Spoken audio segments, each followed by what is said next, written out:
La estrategia del bloqueo es tan vieja como la guerra misma. Sun Tzu, en El arte de la guerra, explicaba que un general inteligente lucha por desproveer al enemigo de sus alimentos. Cada porción de alimentos tomado al enemigo equivale a 20 que te suministras a ti mismo.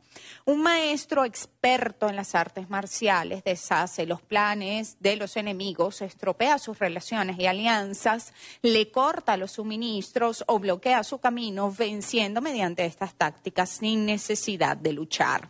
2500 años después, la guerra solo ha logrado ser más sofisticada. Sus motivaciones y sus principios permanecen incólumes. En la actualidad existen tres preocupaciones fundamentales del derecho internacional que podrían verse también desde la perspectiva del derecho a la guerra. ¿A quién y en cuáles condiciones se le admite el uso de la fuerza armada? Lo que podría llevarnos a otra materia de reflexión, como lo son los derechos humanos y el tratamiento a los extranjeros. En este marco, y retomando al bloqueo, existe una intención en algunos casos, velada por conceptualizar o debatir la eficacia de las sanciones dentro del derecho internacional. Incluso se admiten esos escenarios que son violatorias de los derechos humanos de los pueblos.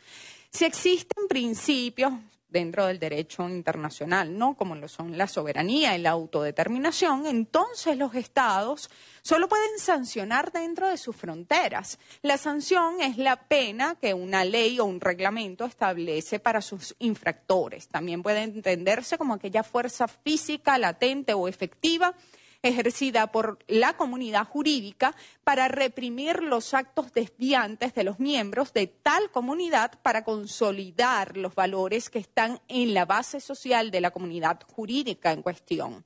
En 1990, Saddam Hussein estaba confiado de que iba a tener apoyo de sus socios estadounidenses, entonces se atrevió a invadir Kuwait.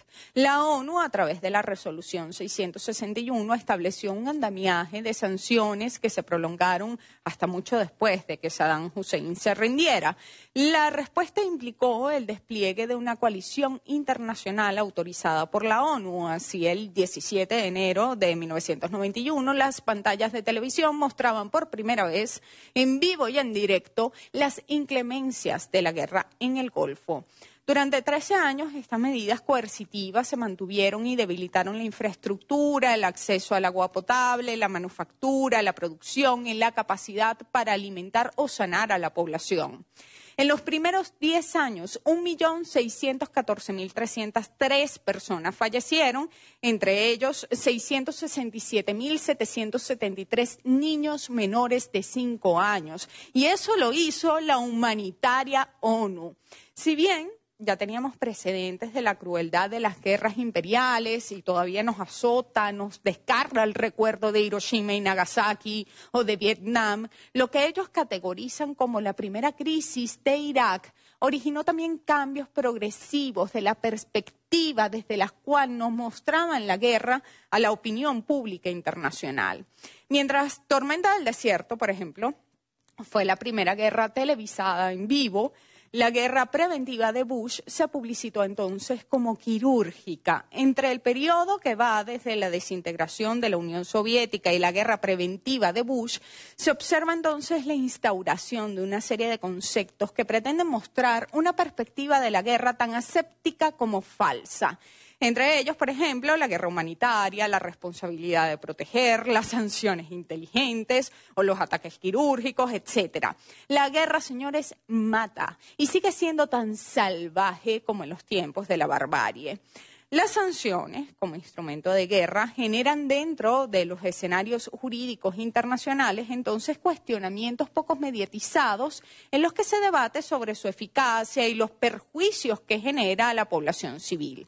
Se asume que el artículo 41 de la Carta de las Naciones Unidas contempla las sanciones, en tanto que se menciona aquellas medidas que no impliquen el uso de la fuerza armada, que han de emplearse para hacer efectivas sus decisiones, que podrán comprender la interrupción total o parcial de las relaciones económicas y de las comunicaciones ferroviarias, marítimas, aéreas, postales, telegráficas, radioeléctricas y otros medios de comunicación, así como la ruptura de relaciones diplomáticas.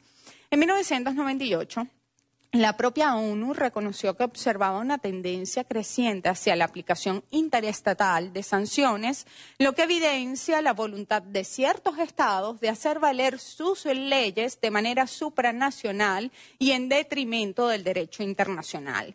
Citamos la observación general número 8.3. Si bien los efectos de las sanciones varían de un caso a otro, casi siempre producen consecuencias dramáticas en los derechos. Originan perturbaciones en la distribución de suministros alimentarios, farmacéuticos y sanitarios. Comprometen la calidad de los alimentos y la disponibilidad de agua potable.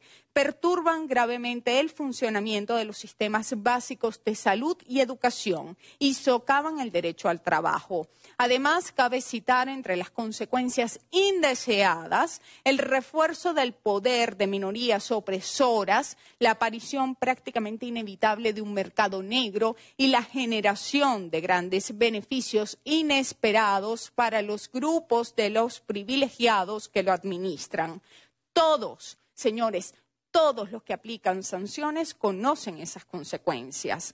Contra Venezuela, la estructura de sanciones tiene sus cimientos en la Ley 113.278 de los Estados Unidos, titulada Ley Pública de Defensa de los Derechos Humanos y de la Sociedad Civil en Venezuela, aprobada por el Congreso de ese país en diciembre del 2013 y refrendada por Barack Obama un año después. La Ley 113.278 establece la opción de aplicar medidas unilaterales y coercitivas dirigidas al bloqueo económico, financiero y comercial de Venezuela y adicionalmente prevé expresamente trabajar con los Estados miembros de la OEA y de la Unión Europea para tales efectos.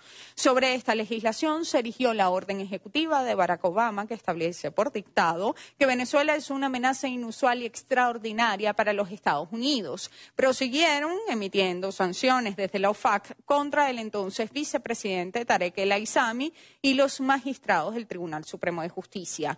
En marzo de este año, el magnate emitió otra orden ejecutiva para prohibir transacciones con la criptomoneda Petro. En agosto del 2017, Trump emitió una segunda orden ejecutiva en la que dictó por decreto una serie de medidas para criminalizar las transacciones financieras y comerciales con Venezuela. Entre mayo y septiembre, la OFAC ha emitido una serie de sanciones dirigidas contra altos funcionarios del Estado venezolano. Los principales rasgos del bloqueo contra Venezuela se expresan en los siguientes ámbitos. 1. Deterioro de la calificación de riesgo de Venezuela, lo cual encarece y dificulta el acceso al financiamiento internacional. 2. Elaboración de leyes o decretos extraterritoriales. 3. Cancelación unilateral de contratos de corresponsalía bancaria. 4. Implementación de trabas legales o administrativas para que Venezuela no pueda pagar membresías o acceder a créditos. 5. Bloqueo de activos financieros, capital, filiales y empresas asociadas a Venezuela. 6. Limitación de pagos con la moneda estadounidense. 7. La aplicación de multas multimillonarias a los bancos que prestan servicios de corresponsalía e intermediación. Y 8, incremento de los costos operacionales. La guerra financiera entonces trashuma las oficinas de las agencias calificadoras de riesgo y a Venezuela, a pesar de cancelar con puntualidad sus compromisos internacionales, su calificación de riesgo país es una de las más altas del mundo por la decisión política de esas calificadoras. Las tasas de interés internacional que se imponen a Venezuela son 6 veces más altas que las que se imponen a otros países. En julio del 2017, la empresa Delaware, que es la agente de pago de los bonos de PDVSA, informó que a partir de ese momento su banco corresponsal, el PNC Bank en Estados Unidos, se negaba a recibir los fondos provenientes de la petrolera venezolana. En agosto de ese año, varios bancos informaron que no podían permitir transacciones de Venezuela alegando presiones del Departamento de Estado. Las cuentas en los bancos corresponsales como el Commerzbank o el Citibank o el Bank of China Frankfurt, en las que Venezuela mantenía para agosto del año 2017 alrededor de 150 millones de dólares, fueron cerradas. Los bancos se alinearon al bloqueo, impidiendo la utilización de los recursos para la adquisición de alimentos y medicinas. En paralelo, los bonos venezolanos bajo resguardo de Euroclear fueron congelados, lo que ha significado la retención ilegal de miles de millones de dólares de los venezolanos, impidiendo el pago de medicinas y alimentos. Citibank también congeló las cuentas del Banco Central de Venezuela, reteniendo dinero público venezolano. En el caso de los alimentos, a partir de las sanciones de agosto del 2017, se han ejecutado recursos por un total de 6.172.832.640 dólares. Las trabas que Estados Unidos ha impuesto para obstaculizar la distribución de alimentos en nuestro país han implicado acciones en los puertos y en las navieras internacionales, encareciendo los costos de los productos. Cuando los productos tienen por destino Venezuela, pues se incrementan las tarifas y los tiempos de espera, lo que ha significado una pérdida para el país de 37,04 millones de dólares. Frente a un brote de malaria, Colombia bloqueó la compra de 2 millones de tratamientos antimaláricos. El banco UBS suizo se negó a procesar el pago de Venezuela a las cuentas de la Organización Panamericana de la Salud para la adquisición de vacunas y alimentos a través del Fondo Rotatorio y del Fondo Estratégico. Baxter, Abbott y Pfizer se negaron a emitir el certificado de exportación de alimentos de atención oncológica infantil para Venezuela. En el mes de mayo, Venezuela fue bloqueada para ejecutar un pago en una cuenta internacional por 7 millones de dólares destinados a la adquisición de insumos para la diálisis de 15.000 pacientes. Pfizer y Novartis se negaron a vender a Venezuela reactivos e insumos de pacientes que padecen enfermedades crónicas como el Parkinson y otros medicamentos inmunosupresores para trasplantados y reactivos también para insumos de laboratorios.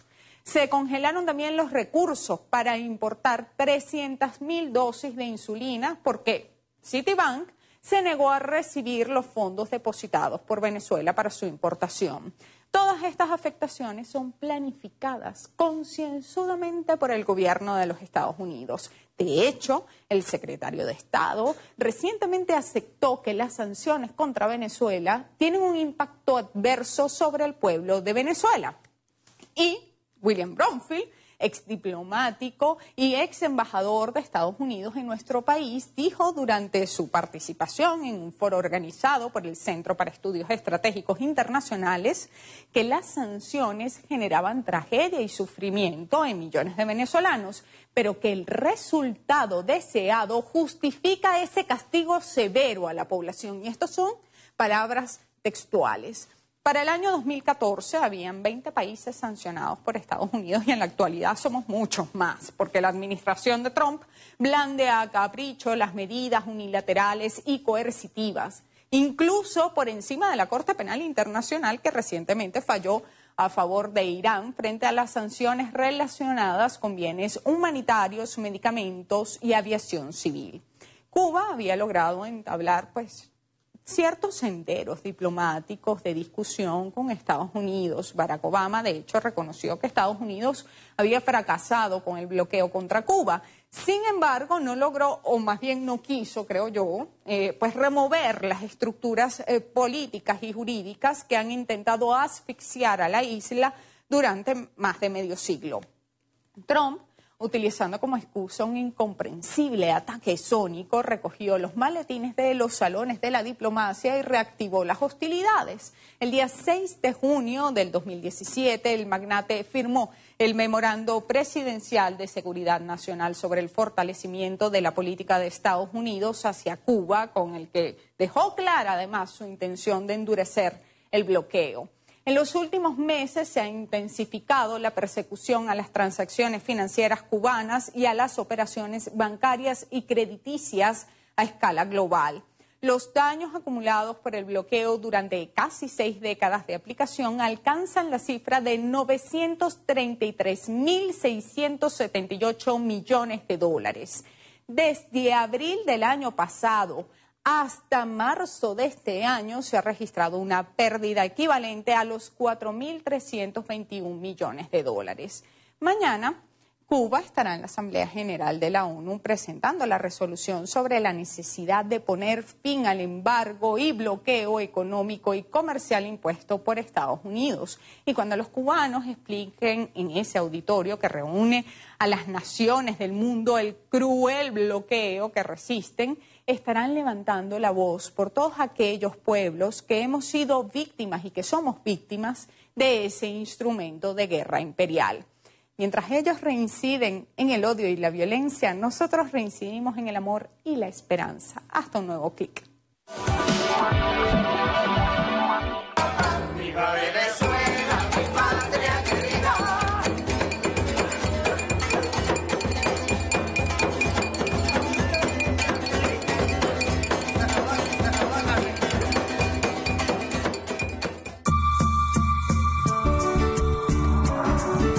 Este programa contiene elementos que no pueden ser presenciados por niñas, niños y adolescentes sin supervisión.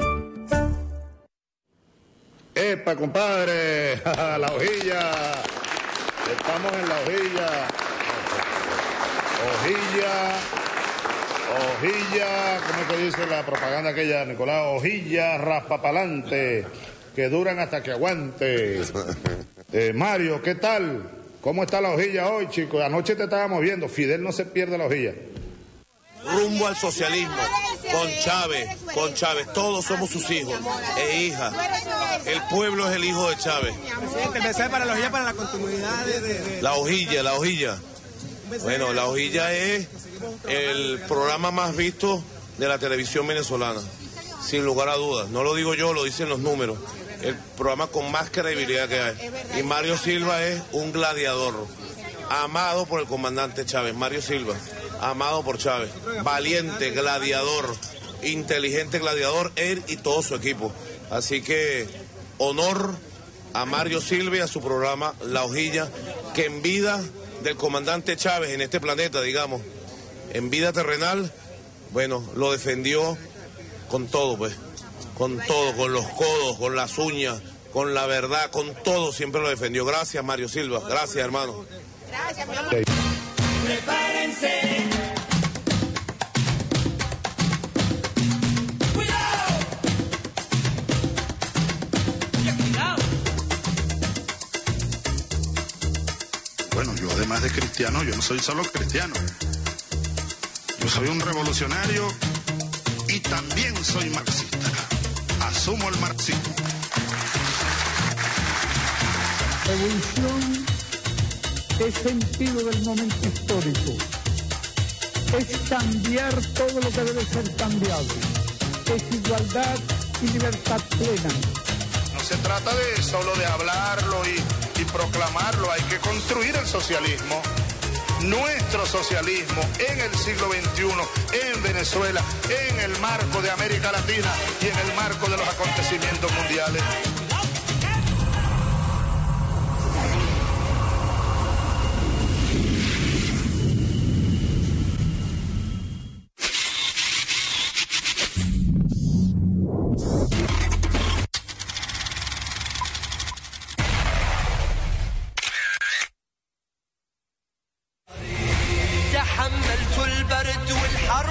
Es la mayor congregación de la humanidad.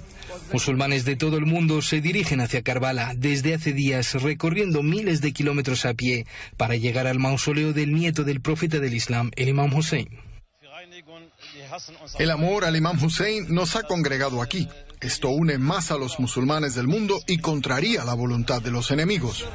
Los peregrinos conmemoran el día 40 después del aniversario del martirio del Imam Hussein y sus compañeros que sacrificaron sus vidas hace 14 siglos para relanzar el Islam en una batalla desigual por la verdad y la justicia en el desierto de Karbala.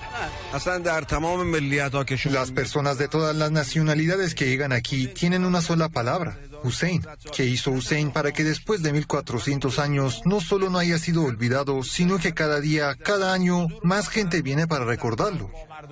La mayoría de los participantes recorren el camino de casi 80 kilómetros entre las ciudades de Najaf y Karbala.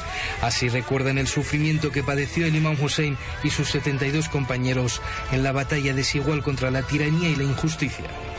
Desde Irán, decenas de miles de fieles participan en esta peregrinación. El Imam Hussein es la base del Islam. Sin el Imam Hussein no existirá el Islam. Si Dios quiere, nos sacrificaremos para seguir su camino. Las ceremonias de Arbaín reúnen todos los años a más de 20 millones de personas. La creciente participación es una muestra de que el mundo musulmán está decidido a seguir el camino del Imam Hussein.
Arbaín de Imam Hussein es resistencia, es amor, es también un ejemplo para los pueblos del mundo. Hemos también aquí encontrado solidaridad con el pueblo venezolano, preocupación por la situación de acoso que existe contra Venezuela. Desde aquí estos pueblos nos envían amor, nos envían hermandad, nos envían apoyo al pueblo de Venezuela que resiste hoy un embate y una agresión política, una agresión mediática, un acoso diplomático, y estamos aquí también para contar la verdad de Venezuela, para comentarles un poco de lo que sucede, aprendiendo de nuestros hermanos también, la solidaridad, la hermandad y el sacrificio. Para ellos también esta ceremonia significa la lucha contra la injusticia, la lucha por la verdad y la lucha por un mundo más justo.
Buenas noches, ¿cómo están todos? Bienvenidos a La Hojilla. Quise pasar este video comenzando, primero porque de esta marcha que este año se esperan más de 20 millones de peregrinos, no se sabe nada. No se sabe nada en el mundo, porque los medios de comunicación la silencian. Quería leer algo sobre el Arbaín. En árabe significa 40 o cuaresma. En persa, el 40º dial. Es una observancia religiosa chiita que ocurre 40 días después del día de Ashura, la conmemoración del martirio del nieto del profeta Mahoma, o Mohammad, el tercer imán de los chiitas, Imán Hussein ibn Ali. Arbaín marca un importante punto de inflexión en el movimiento de Karbala. Karbala es una ciudad que está en Irak. Este día, que no es menos importante que el día de Ashura, es significativo por muchas razones. La principal es que Al-Ul-Baid volvió a la tierra del Karbala en este día y realizó la visita al Hussein, así como a la familia leal y los amigos que ofrendaron su vida por la causa del Islam. Antecedente. Estoy leyéndole lo que aparece en internet, pero los medios de comunicación no hablan nada de ello. Hispan TV creo que es el único que está pasándolo. Y es una de las movilizaciones religiosas más grandes del mundo, quizás la más grande. En el día de la Ashura, el 10 del mes de Muharram del año 680 después de Cristo, en las cálidas arenas del desierto de Karbala, en Irak, Hussein y 72 miembros de su familia, amigos y seguidores, incluido un hijo de 6 meses, fueron martirizados bajo las más horripilantes circunstancias a mano del ejército de Yazid, el segundo califa omeya. Jaber ibn Abdullah Ansari, compañero insignia del profeta del Islam, fue el primer visitante de Karbala, quien luego de pasados los 40 días del martirio de Hussein y a pesar de sus problemas de visión, llegó a tierra en compañía de Atiyet ibn Sa'ad Kufi, reconocido sabio y exegeta del Sagrado Corán. Atiyet narró, abro comillas, junto con Jaber, con el fin de peregrinar al santuario de Hussein, viajamos a Karbala. Jaber me dijo, llévame hasta la tumba de Hussein. Yo puse su mano sobre la tumba de Hussein. Jaber se desmayó y cayó sobre la tumba de Hussein. Eché un poco de agua en su rostro. Cuando volvió en sí, repitió por 3 ocasiones, ya Hussein, y lloraba mucho. Y leía una súplica que es famosa en Siyarat Arbaín. Su visita coincidió con la de los sobrevivientes miembros femeninos de la familia de Mohammad. Hay un artículo, y eso tiene que ver con lo que vamos a hablar hoy. A nosotros Chávez nos puso aquí para hablar, para decir la verdad. Dice así, el Arbaín comenzó hoy en la tarde y termina mañana en la tarde, 30 de octubre en la tarde hasta el 31 de octubre en la tarde. Es una marcha desde Nayaf hasta Karbala en Irak, que son 80 kilómetros, caminando. Más de 30 millones de peregrinos se esperan este año. En todo el mundo se conmemora el Arbaín, que es el recuerdo del martirio de una de las figuras más importantes para el chiismo, el imán Hussein, nieto del profeta Mohammed. Arbaín, que en idioma árabe significa 40, es de suma importancia para el Islam, ya que simboliza los 40 días después de la muerte. En este caso se desarrolló una peregrinación de 80 kilómetros a pie de la ciudad iraquí de Nayaf a Karbala, que son las 2 ciudades iraquíes donde se encuentran los mausoleos del imán Ali, yerno del profeta Mahoma, y el imán Hussein, nieto del mismo. Esta manifestación tiene un fuerte contenido espiritual, pero también político, ya que el imán Hussein fue perseguido y asesinado por sus ideas relacionadas a la lucha contra la tiranía y la opresión, la búsqueda de justicia social, equidad, la verdad y la justicia, todo englobado en la defensa del Islam. Asimismo, su presencia es muy fuerte en el chiismo, cuyo significado es seguidor o tomar partido por algo, lo cual alude a un posicionamiento político, a una cosmovisión del mundo. La figura de Hussein arrastra millones de personas. El año pasado se contabilizaron más de 14 millones, este año se esperan más de 20, de peregrinos de distintas nacionalidades. Ahí vimos una venezolana que está en la marcha a Karbala, y se estima que atrae a más viajeros que el Hajj en Arabia Saudita, que es uno de los 5 pilares del Islam, y se realiza al menos una vez en la vida, que es llegar a la Meca, quienes gozan de salud y posibilidades económicas.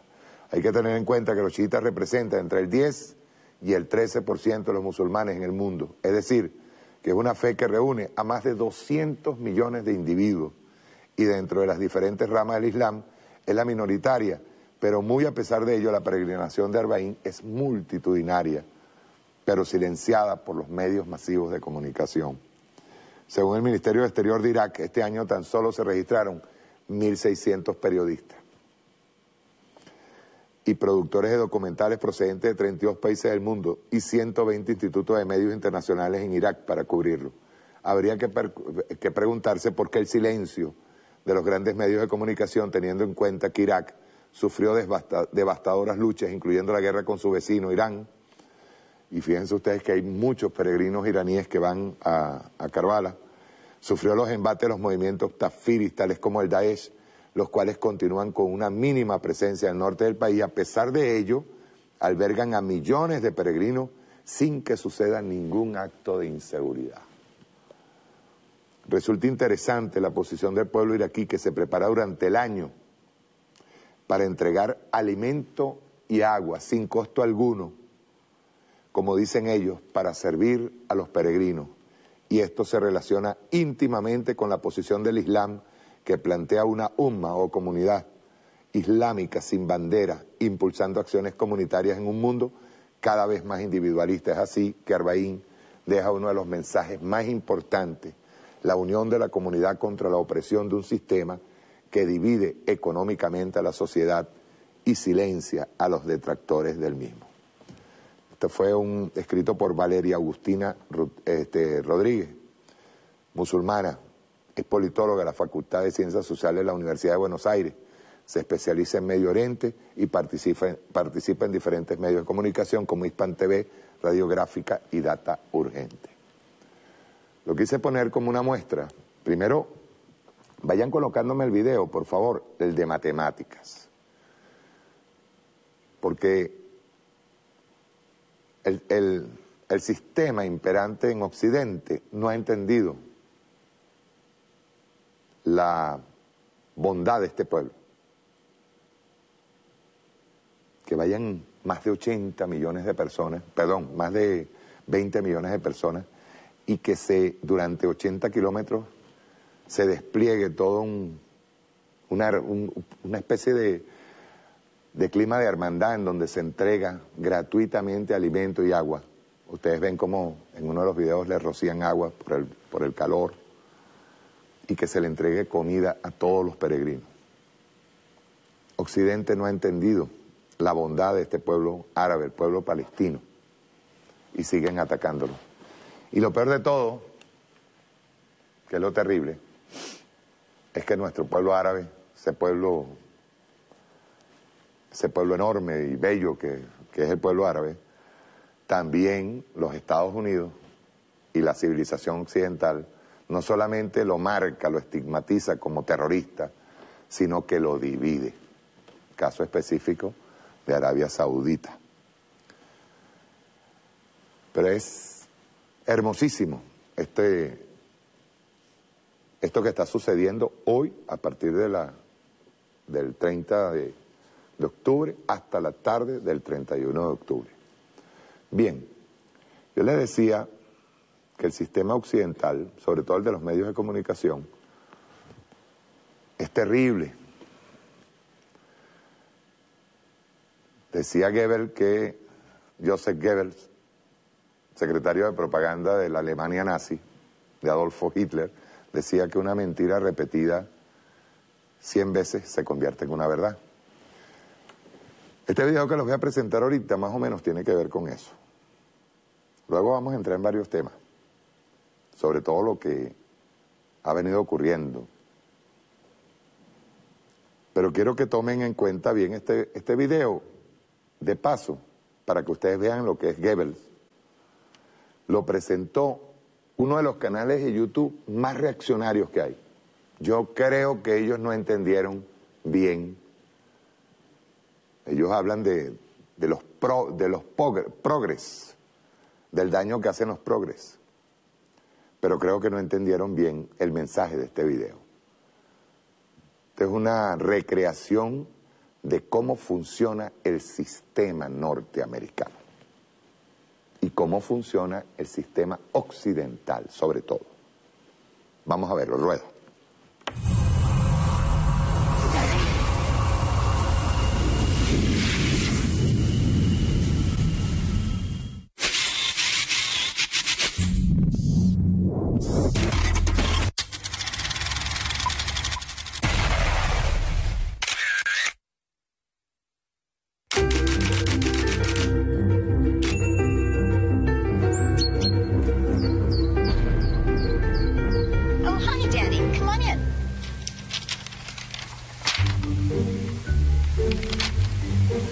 Looks like you're having some trouble with addition. Now, don't be upset. You're here to learn. And we learn from mistakes. Everybody makes mistakes. Nuh-uh. Look at this question here. What is 2 plus 2? See, you wrote 22.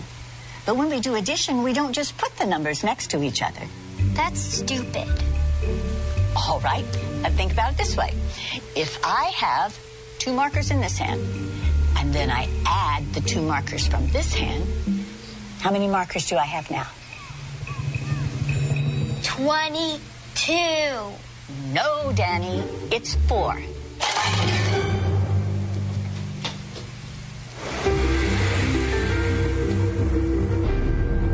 Mrs. Wells? We're Danny's parents. Oh, yes, hello. Oh, please come in. Now, don't worry. It is completely normal for kids to get frustrated when they're struggling with a subject. So, what's this about Danny getting some answers wrong on this so-called test of yours? We had a test. One of the questions was, what is 2 plus 2? Danny answered 22.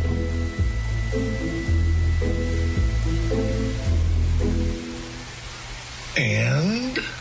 And that's not the right answer. Says who? Says math. Are you calling my son stupid? No, of course not. Who are you to say that your answer is right and that his is wrong? No. She's right. Thank you. Right out of Nazi Germany. You can't honestly tell me that you don't know what 2 plus 2 equals. You got it all figured out, don't you? You smart-ass little tramp. What are you, some kind of retard? All right. I'm sorry. I am not going to be able to continue this conversation. We're going to complain to the principal about you. Danny is a free thinker. I'll have your job, bitch. Not if you can't add 2 and 2 together, you won't.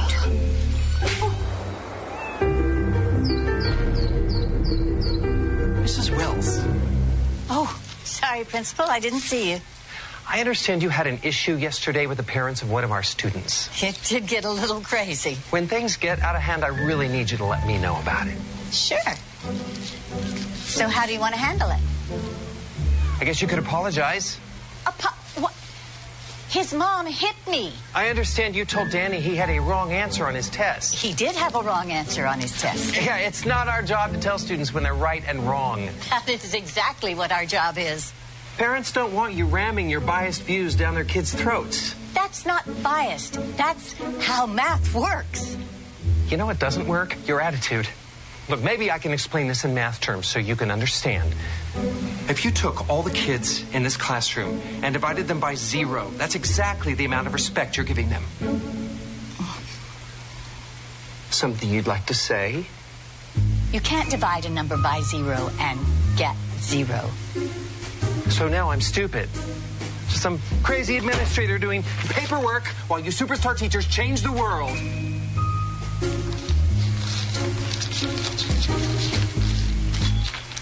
Students count, teachers divide. Students count, teachers divide. Students count, teachers divide. Stop undermining our kids' confidence! Are you going to apologize to the parents? Why did you even teach if you hate children?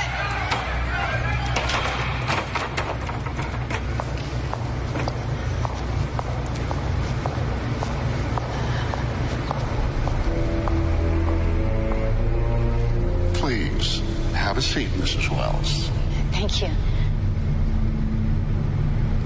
You know, I honestly think this will all blow over if we just wait a week or so. I'm afraid we can't do that. Why not? They're suing. For what? Emotional distress to a minor. Mrs. Wells, can you please tell the members of this board exactly when you became aware of this fiasco and the events leading up to the riot? Riot? I just told a student that 2 + 2 = 4.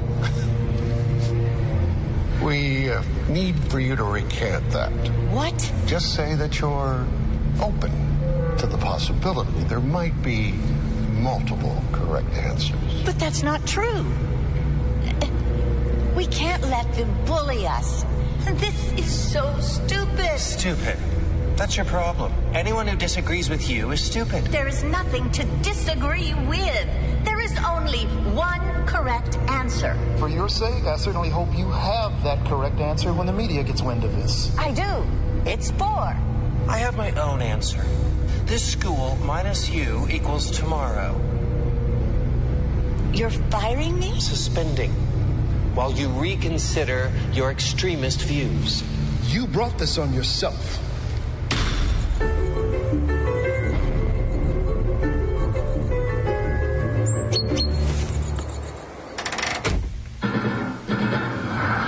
Breaking news. In what's being called Mathgate, an activist elementary school teacher was caught abusing her students' First Amendment rights. It's an interesting story. Okay, so this teacher, this liberal elitist, tells this innocent little first-grade kid that his answer is wrong. Only her answer is acceptable. Yeah, from what I hear, she doesn't even keep these students for more than a year. After that, they all leave her and go to another teacher. It's called graduating. So it's creating some good, healthy debate in this country. Some experts say that 2 + 2 = 4. Others say that it's 22. No, they don't. Look, if you hate America that much, why don't you just go teach in commie France? Hello. Hello, Mrs. Wells. The board decided that for everyone's benefit, your services will no longer be required. For everyone's benefit? How about the kids? I need you to come by the school tomorrow. We don't need you radicalizing our students anymore.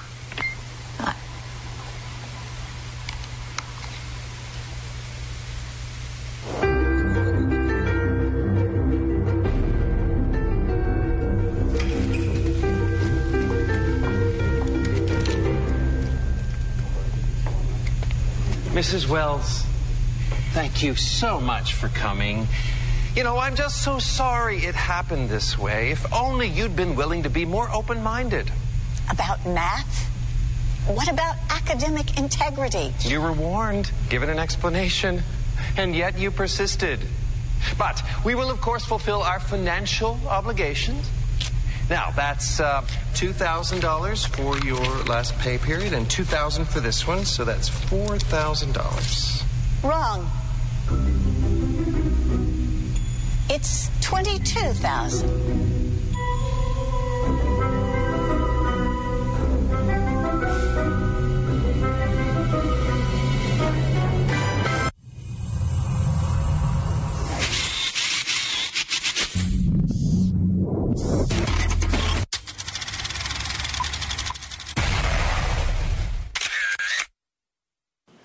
Uno puede ver esto y no lo que hace es sonreír, pues, o sea, reírse. Pero así funciona el sistema norteamericano. Es lo que dicen los medios. Así sea un error. Así sea un error. Fíjense, yo estuve viendo, porque en Estados Unidos, obviamente, por la cantidad de inmigrantes que hay en Estados Unidos, sobre todo latinos, afroamericanos, de todo tipo, hay canales de televisión en castellano. Univisión es uno. Y sin embargo, hoy en Estados Unidos, por la campaña xenófoba que está tirando Donald Trump, está prohibido,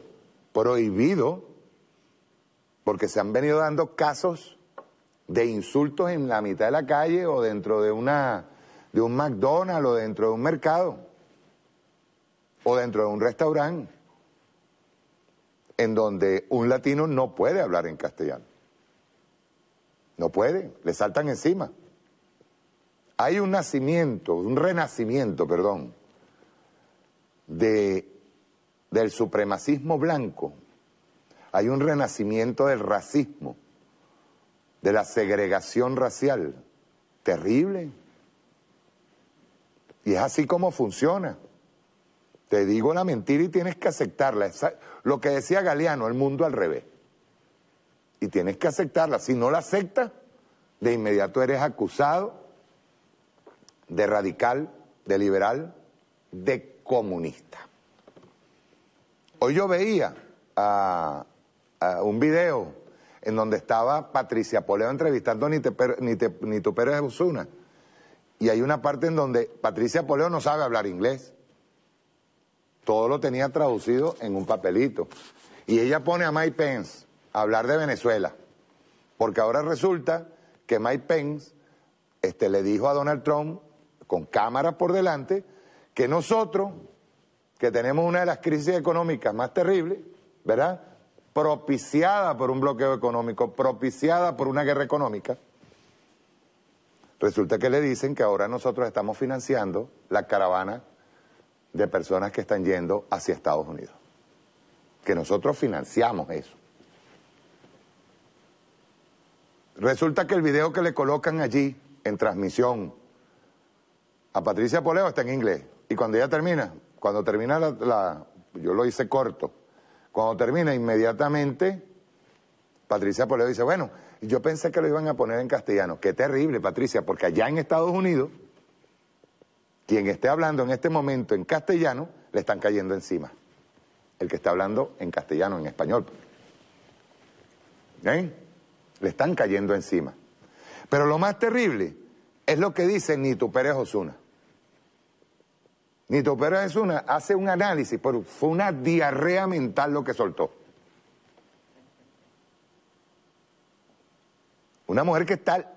Bueno, yo he visto allí opinar a Nito Pérez Osuna y a Marianela Salazar, que ahora sacó una obra de teatro en donde habla de la Cuarta República y sus recuerdos, sus memorias, lo bello que fue la Cuarta República y sus amores, ¿verdad? Y Nito Pérez Osuna también hablando de esa Cuarta República, que Chávez ganó en este país porque había democracia. Nos están cambiando la historia. Y eso tiene que ver muchísimo con lo que está sucediendo en Brasil, con lo que está sucediendo en Argentina. Luego voy a decir una cosa que le va a alterar los nervios a más de uno aquí. Pero yo estoy convencido de algo. Pero eso lo vamos a dejar a medida que el análisis se profundice, vaya más allá. Está Nito y Pati, sobre todo Nito Pérez Osuna y con la boca abierta de Patricia, porque repito, es una diarrea mental lo que soltó, hace un análisis de por qué la revolución bolivariana nunca estuvo en el corazón del pueblo. Porque la propaganda comunista, según ellos, porque Chávez ganó nada más que en las primeras elecciones, el resto no ganó nada, nunca ganó. Pero no solamente eso, sino describe de una manera, yo diría que locuaz. Y lo peor de todo es que yo creo que Nito Pérez Osuna se lo cree, lo que ella describía allí. Lo que ella estaba describiendo, ella se lo cree. Porque eso es lo terrible de una persona. Eso es más o menos que lo que estábamos viendo en este trabajo de actores. Una persona que dice que son 22 y es 22. Y como todo un sistema te cae encima y te dice que es 22. O sea, el mundo al revés de Galeano. Vamos a escuchar a Nito y a Patricia Poleo. Como Patricia Poleo, que al principio estuvo en defensa de la caravana, de repente, aleluya, escuchó a Mike Pence hablar del financiamiento de parte de Nicolás Maduro, de esa caravana que partió de Honduras, ¿verdad? Y ella, aleluya, le vino la cordura a la cabeza, pues. Entonces, sí, es verdad. A mí me parece extraño que esa caravana que va de Honduras para allá sea tan organizada y no tengan problemas. En cambio, los nuestros van saliendo y siguen sacando unas cuentas, camaradas, terribles. Pero vamos a ver en este video a Nitu haciendo un análisis de un profundo que, repito, en esa cabeza no puede entrar más que una diarrea mental. Pues. Vamos a verlo, rueda.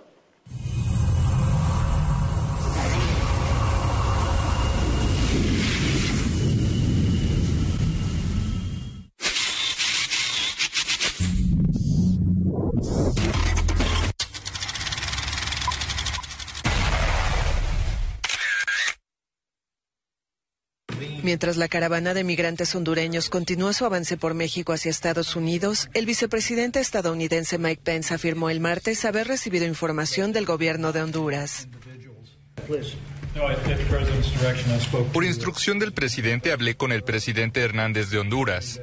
Él me dijo que la caravana que ahora camina por México con dirección a la frontera sur fue organizada por organizaciones de izquierda financiadas por Venezuela.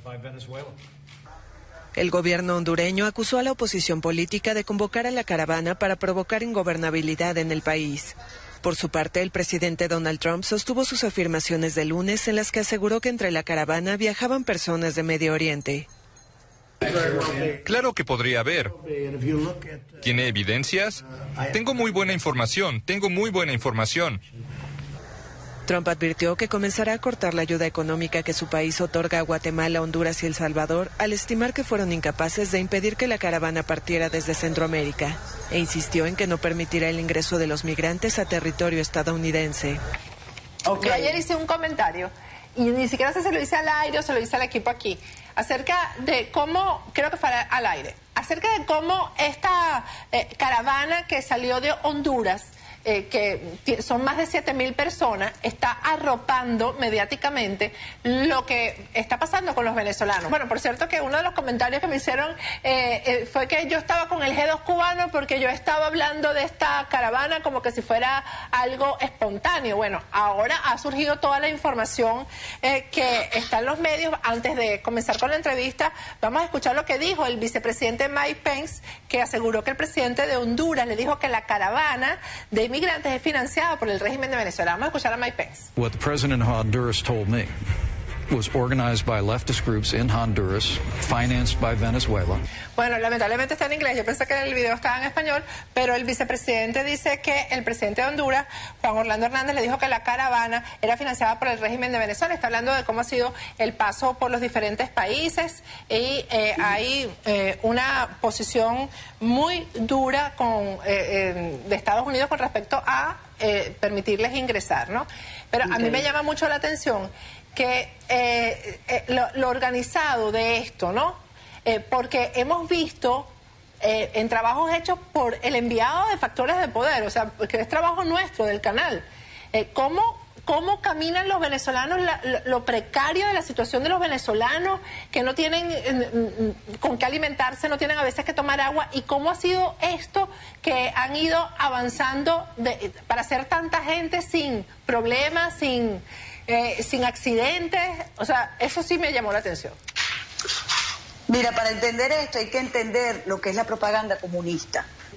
Nosotros tenemos que aprender esto, porque efectivamente, y voy a irme un poco a la historia, Chávez ganó las primeras elecciones, y yo siempre digo que ganó las primeras elecciones en el 98, pero yo de ahí para adelante no sé, porque de ahí para adelante hubo un aparato propagandístico gigantesco, por ejemplo, y además hubo unas trampas espantosas. Con el poder, los comunistas deciden que como ellos tienen el favor popular, ellos pueden imponer lo que ellos quieran que se hagan. Entonces se impuso, por ejemplo, una elección para unas constituyentes, donde recuérdate que se hicieron unos quinos. Después aprobaron una constitución donde ellos dicen que fue de manera aplastante cuando el país estaba bajo las aguas en aquel momento. Por ejemplo, las cifras del Estado Vargas eran una cosa exorbitante en relación a un Estado que estaba con un deslave de proporciones gigantescas, ¿no? Y después de eso, todo lo que hemos visto que ha pasado, pero todo siempre fue en torno a la propaganda comunista, que Chávez tenía el apoyo popular, que Chávez, el pueblo lo seguía y lo quería, y el mundo entero también se creyó esta historia. Porque además te habla de cómo los primeros que convence siempre en la propaganda comunista es a los artistas, a los intelectuales, a los académicos, ¿verdad? Hay una especie de enamoramiento. A los soñadores. Sí, y que con la sociedad venezolana, pues que tenía 40 años en una democracia, bueno, le fue muchísimo más fácil. Entonces, ¿qué es lo que está pasando con esta caravana? ¿Qué está pasando realmente en el continente? Y lo vengo hablando contigo en varios programas. Que el Foro de Sao Paulo se está acabando, se está derrumbando. Esa es la verdad. Y ellos están haciendo todo lo posible, vamos a decir, sus últimas patadas de ahogado, como se dice en criollo, ¿no? Y entonces inventan ante el gran éxodo de venezolanos, porque ellos, tú me acabas de dar una cifra de 7.000 personas que están marchando, caminando desde Honduras. Bueno, miren, a Cúcuta pasan aproximadamente de 5.000 a 6.000 diarios, venezolanos diarios, pero de eso no habla Maduro. Él sí se conduele de esta marcha, de esta caravana de hondureños que van hacia los Estados Unidos y que los maltrata Trump, pero no dice nada de los 4 o 5 millones de venezolanos que han huido del país en busca de protección, de comida, de vida, de supervivencia. De eso no habla. Como no habla tampoco el señor Zelaya, como ahora tampoco va a hablar el señor Sánchez de El Salvador, porque déjame decirte que están preparando otra caravana que ahora va a salir de El Salvador, y vamos a recordar quién es el presidente de El Salvador. Sánchez Arán es del Frente Farabundo Martí para la Liberación Nacional, un guerrillero del Foro de Sao Paulo. Entonces están dando sus últimas patadas de ahogado. ¿Por qué? Porque en Colombia llegó Duque, porque va a ganar Bolsonaro en Brasil, que además entre sus promesas electorales está eliminar al Foro de Sao Paulo, que tanto daño le ha hecho al continente.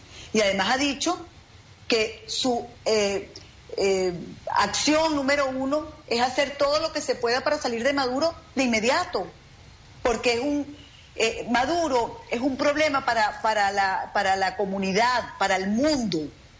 Es un factor de perturbación. Entonces, ¿qué están haciendo estos con la caravana? Bueno, yo estoy absolutamente convencida que efectivamente está financiada por Maduro. Porque además, ¿quién la organiza? Zelaya. Y se nos olvida que Maduro quería entrar a Honduras por la frontera con Nicaragua, cuando Zelaya intentó dar un golpe de Estado él mismo. Se nos olvida eso, cuando trató de cambiar su constitución. ¿Quién estaba ahí con él? No era Maduro. Son amigos.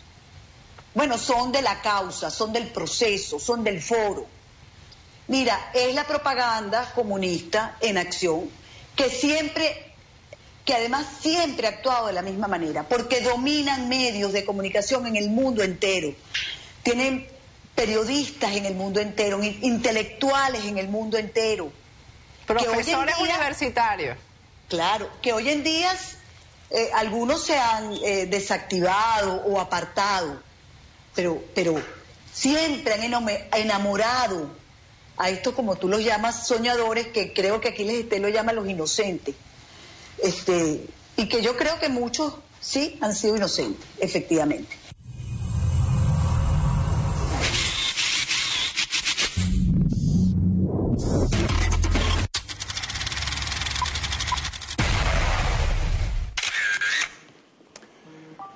Mira, uno escucha esto y entiende por qué el primer video tiene, el video que puse empezando el programa, no el de la peregrinación, el otro, tiene tanta coherencia. Esta mujer cree en lo que está diciendo, y aquí no nos caigamos a coba, cree en lo que está diciendo. Está la calla, malinche, porque una persona tiene que pensar primero en su país, en su pueblo. Una persona como ella que se ha inventado una historia, escuchen bien, y esto es largo, esto no es, yo puse una partecita nada más de lo que ustedes están viendo aquí, pero esto es asqueroso. Fíjense, entre otras cosas, en la primera noticia, Mike Pence le dice, escuchen bien, le dice a Donald Trump que se ha detectado árabes o gente del Medio Oriente en la marcha de Honduras a Estados Unidos. Árabes. Es decir, ¿qué es lo que funciona allí? Los códigos para el miedo, ¿no? Ahí van los musulmanes. Por eso yo quise poner este video. El video con el que iniciamos, con la peregrinación musulmana. Hay una propaganda terrible en contra de los musulmanes en Estados Unidos, en contra de los latinos en Estados Unidos. A los latinos los consideran violadores, nada más que porque Donald Trump hizo su campaña diciendo que los mexicanos y los centroamericanos eran violadores. Iban a violar a las mujeres en Estados Unidos, a sus mujeres blancas. Es bueno que ustedes vean una película que se llama Cómo matar a un ruiseñor, para que ustedes entiendan lo que es eso, ese odio acendrado que hay contra todo aquello que no sea blanco. Pero lo más terrible de esto, lo más terrible de decir que eran árabes, y lo dice Mike Pence, y lo dice, y el otro idiota, ¿verdad? Dice, tenemos pruebas de eso. No hay ninguna prueba, una, de que se esté financiando una marcha desde Honduras hasta Estados Unidos por parte del presidente Nicolás Maduro. Ninguna. Ah, pero ellos lo dicen. Y hay que creerlo. Lo más terrible de esto, fíjense, de la constituyente, según Nito Pérez Osuna, o sea, porque aquí ganamos, parece que la primera elección la ganó Chávez. Y la ganó porque aquí había una democracia. No es porque la democracia en decadencia, la Cuarta República asesina, no tuvo más opción que permitir el avance del pueblo venezolano y con el comandante Chávez delante. No, eso no existe. O sea, que lo del 27 y 28 de febrero no existió. Esa democracia era perfecta, la que había cuando el 27 y 28 de febrero del 89. El 4 de febrero surgió porque a unos golpistas se le ocurrió, pues, salir de los cuarteles. No ocurrió porque había un movimiento llamado MBR 200, ¿verdad?, que tuvo, dentro del ejército, tuvo cabida. O sea, la gente entendió, la oficialidad o mandos medios entendieron que había que hacer una revolución. Pero lo más terrible de todo es que esta señora diga que nosotros ganamos la constituyente, que libérrimamente, y la ganamos con un porcentaje altísimo, que libérrimamente nuestro pueblo decidió que esa constitución tenía que aprobarse. Pues nada, ahora resulta que no fue, o sea, pudo no haber sido aprobada si no hubiese habido la vaguada en La Guaira. O sea, Vargas, la población de Vargas, infinitamente más pequeña en aquellos años, y que desgraciadamente por la vaguada murieron muchísimos, ¿verdad? Era la que pudo haber decidido, según ella, porque según ella Venezuela estaba bajo agua, y según ella Vargas decidía para que nosotros perdiéramos la constituyente. Tú, una vaina de locos. Y se los digo claro y raspado, la señora se lo cree. Otra cosa, los medios internacionales están en manos de la izquierda, según ella. O sea, yo quisiera, señora Nito Pérez Osuna, que usted me diga si todos los consorcios internacionales de CNN, los de Murdoch, Fox, los de Antena 3, los de todos los medios internacionales, están en manos de la izquierda. Esa vaina sí la quisiera yo que usted me la explicara en detalle. En detalle. Repito, el mundo al revés de Galeano. Yo quiero que usted me repita que justamente la plataforma de internet que domina Estados Unidos y todas las plataformas internacionales de medios de comunicación que domina Estados Unidos, que las dominan no es solamente en Estados Unidos, sino en el mundo, y dependen en el mundo de ellos, se ven vulnerados nada más que por Telesur, por Hispan TV, por RT, por Russian Today. O sea, esto es una cosa de locos, toda la explicación que ella da. Ah, otra cosa. ¿Será que la señora Nitu Pérez Osuna no recuerda quién dio el golpe a quién en Honduras? Porque que yo recuerde, señora Nitu Pérez, el presidente Nicolás Maduro, efectivamente, primero trataron de aterrizar con el presidente electo de Honduras, llamado Zelaya, de apellido Zelaya. No es que él iba a entrar con Nicolás Maduro a tirar un golpe de Estado, no. A Zelaya lo sacaron desnudo, en paños menores, lo sacaron en pijama desde el ejército hondureño, le tira un golpe de Estado desde el Congreso. Yo quiero que lo recordemos bien. Sacan a Zelaya al exterior y luego Zelaya trata de entrar, porque Zelaya era el presidente legítimo de Honduras. Hubo un golpe de Estado hecho por los militares. Y de paso, señora Nitu Pérez, yo creo que usted debe recordarlo. No puede ser tan bruta, tan torpe, ¿verdad? Para recordar que el ejército hondureño incluso lo agarró, lo montó en un avioncito y se lo llevó al presidente de Honduras. No es que el golpe de Estado lo venía a hacer Nicolás Maduro con Zelaya, no. Nicolás Maduro en ese momento, como yo sé que es un hombre valiente, se iba a meter con Zelaya hasta, y con riesgo de su vida, se iba a meter con Zelaya. Primero trataron de aterrizar, señora Nitu, por si no lo recuerda, iban en un avión. Trataron de aterrizar y dijo el ejército hondureño que tenía el poder, más el presidente del Congreso en ese momento de Honduras, dijeron que si aterrizaba le disparaban. ¿Quién estaba tirando el golpe de Estado? Es que usted es idiota, porque no se puede ser más idiota como para estarme inventando ahora que resulta que Nicolás Maduro iba a tirar un golpe de Estado con Zelaya. Coño, por favor. Por último, resulta que Duque y Bolsonaro no solamente van a acabar con el Foro de Sao Paulo, cosa imposible, oye, de paso. El Foro de Sao Paulo viene funcionando hace bastante tiempo. Y a niveles críticos de incluso los procesos revolucionarios que se dieron en Latinoamérica, como foro. Pero es que no solamente no puede, sino que resulta que la señora Nitu Pérez Osuna y la señora Patricia Poleo, la calla, malinche, traidoras a su propio pueblo, dicen que Duque y Bolsonaro están predestinados a liberar a Venezuela. ¿Qué vaina es esa? Y lo ven como algo normal. Eso no está pasando aquí nada más, está pasando en Miami. Aquí nosotros tenemos unos sectores que de verdad ven a la bandera norteamericana puesta en Miraflores, con un presidente interino y como Estado asociado a Venezuela. Eso viene ocurriendo. O sea, los medios de comunicación ya no guardan la forma. Los medios de comunicación de la derecha y de la ultraderecha ya no guardan la forma. Bolsonaro no guarda las formas, Duque no guarda las formas. Todos están hablando de guerra sin pensar en sus propios pueblos, porque son gobiernos. Y aquí va la cosa que les va a poner a temblar a más de uno. Yo, honestamente, no creo. O sea, voy a decir una cosa que va a tener alcance duro, pero yo personalmente creo que en Brasil estaba preparado todo para que Bolsonaro ganara.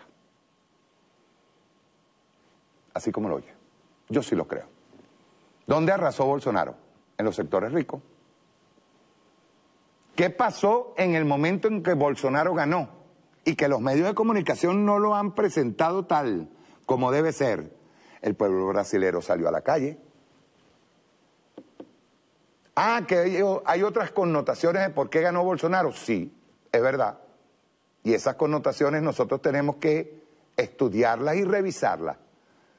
Pero eso de que Bolsonaro ganó y arrasó, yo lo dudo. Sobre todo en un estado que tomó el poder, metió preso a Lula, amenazó a Dilma con meterla presa, amenazó a un candidato con meterlo a preso. Tienen el Tribunal Supremo y encima tienen un candidato que, coño, lo único que le falta es vestirse con la camisa caqui y con la insignia nazi en el brazo, con el brazalete nazi. Yo dudo, que el pueblo brasilero estaba o está molesto. Todos los pueblos de Latinoamérica están molestos.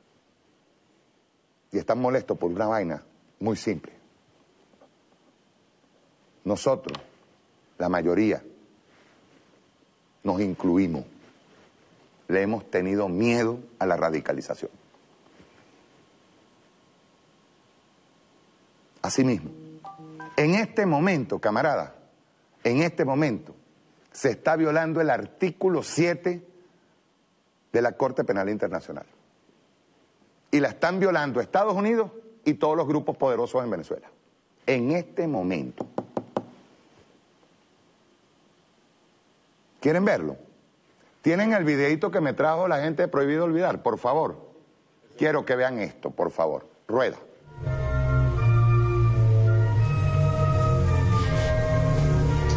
Corte Penal Internacional.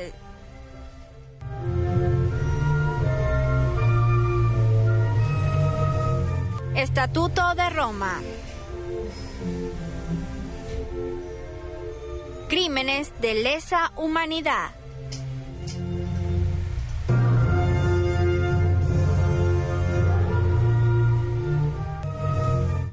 Artículo 7. Crímenes de lesa humanidad. Ordinal 11. A los efectos del presente estatuto se entenderá como crimen de lesa humanidad cualquier acto inhumano que cause grandes sufrimientos intencionales de gravedad contra la integridad física o la salud mental de quien lo sufre, cometido como parte de un ataque generalizado o sistemático contra una población civil y con conocimiento de dicho ataque.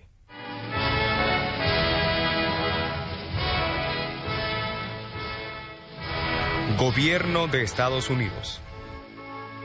Federación de Cámaras y Asociaciones de Comercio y Producción de Venezuela, Fedecámaras. Empresas Polar. Asociación Bancaria de Venezuela. Federación Farmacéutica de Venezuela, FEFARVEN. Cámara Venezolana de Industria de Alimentos, Cavidea. Confederación de Asociaciones de Productores Agrícolas, FEDEAGRO. Federación Nacional de Ganaderos, FEDENAGA. Asociación Nacional de Supermercados y Autoservicios, ANSA. Consejo Nacional del Comercio y los Servicios, Consecomercio.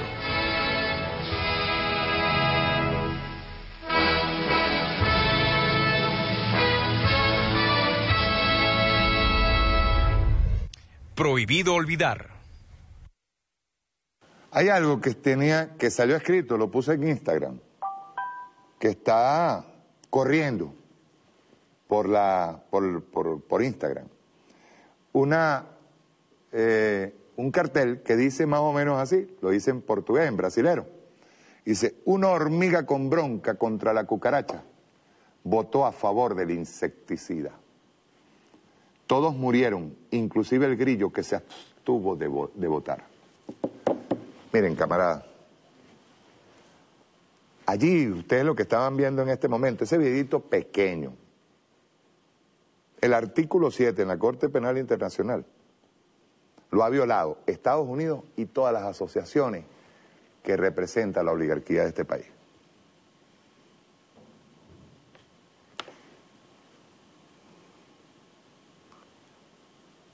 Les voy a decir algo. Ustedes se acuerdan una vez que yo les hablé de la bicicleta cambiaria, ¿verdad? Si nosotros no entendemos, y yo lo digo con toda la responsabilidad del mundo, si nosotros no entendemos que el enemigo natural, porque ya no se trata de comunismo, no se trata de socialismo, se trata de una lucha de clases, que no es solamente en Venezuela, es en todo el mundo. Es una lucha espiritual entre oprimidos, pobres y una pequeña cantidad, y estamos diciendo de pequeña cantidad relativa o proporcional a los millones de personas que están pasando hambre por esa pequeña cantidad. Si nosotros no entendemos eso, si no entendemos que tenemos un enemigo común, un enemigo que incluso por ahí escuché algo de que los chinos, la República Popular China, tiene muy buenas relaciones con sus empresarios. Los financia, los ayuda a trabajar, trabaja con ellos. Pero es que la clase empresarial china es muy diferente a la clase empresarial que tenemos en Venezuela. Son dos cosas diferentes. Y es diferente en concepción nacionalista. Los empresarios chinos privados, y disculpen, pero es que tengo que hablar de esa manera, los empresarios chinos privados, el que comete un error va preso.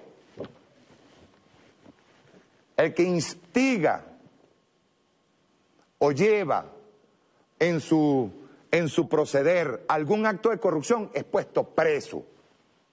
Aquí no. Aquí no. Hagamos una evaluación práctica. Supongan ustedes que la revolución bolivariana decide mañana, decide ser capitalista y se lo participa al pueblo venezolano. Y le dice al pueblo venezolano, señores, nosotros vamos al capitalismo porque tenemos que negociar, pues. La revolución debe salvarse porque nosotros vamos para el capitalismo. Ni así nosotros vamos a dejar de ser atacados. Ni así. Porque no se trata de ser capitalista o no. Es una cuestión de soberanía. Es una cuestión de Estado-nación. Es una cuestión de recursos. Yo quiero que eso se entienda.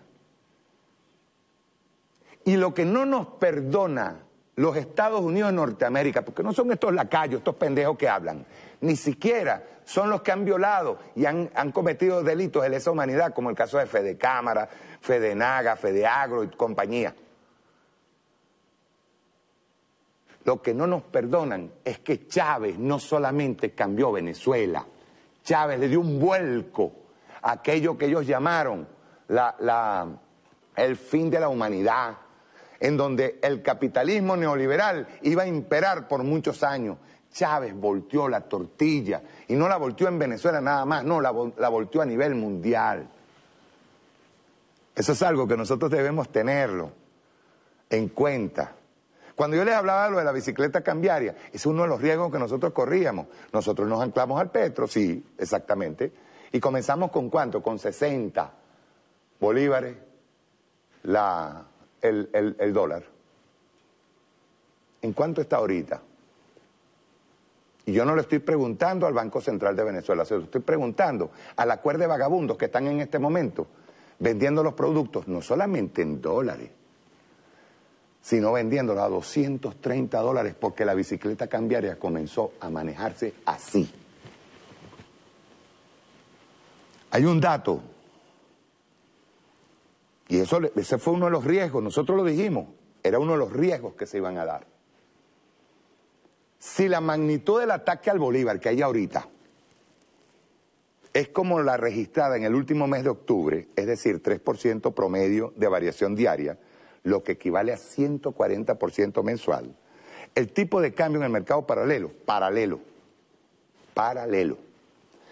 lo llevarán a niveles criminales de 1.480,72 bolívares por cada dólar. Para el 31 de diciembre.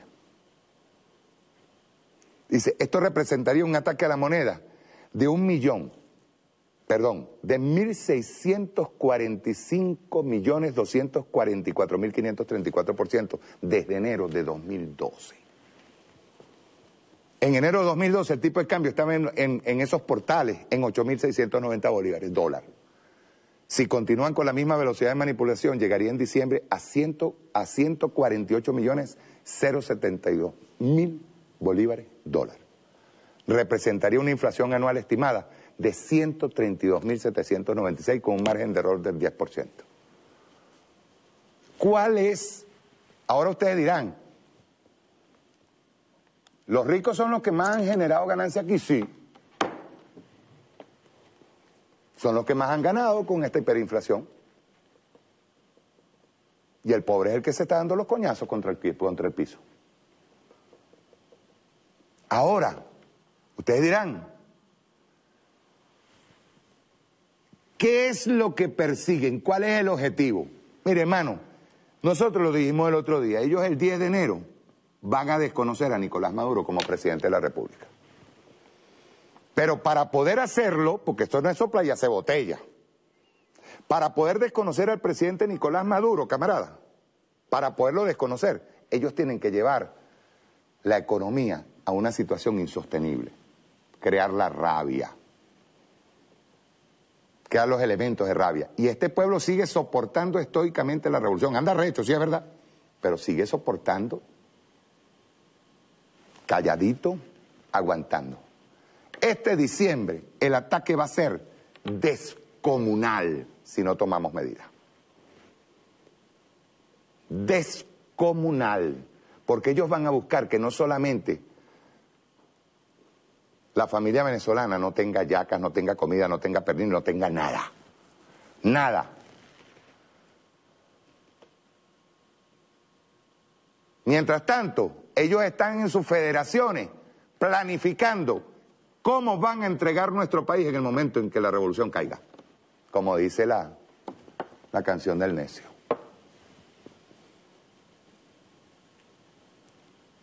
¿Cómo hacemos?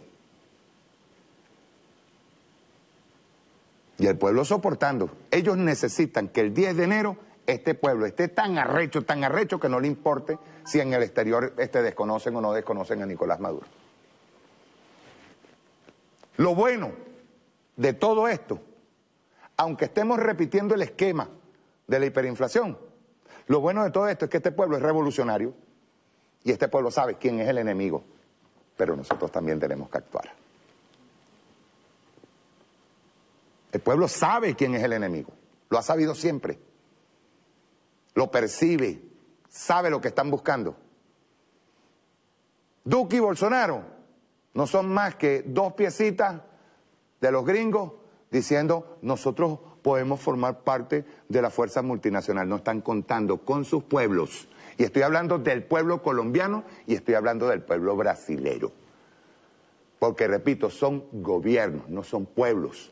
Nosotros somos pueblo y gobierno, que son dos cosas diferentes.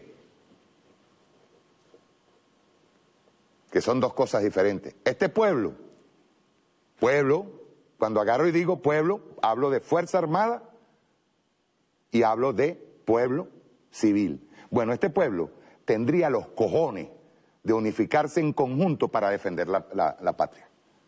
Y ahí es donde vamos a saber, yo siempre lo he dicho, pero repito,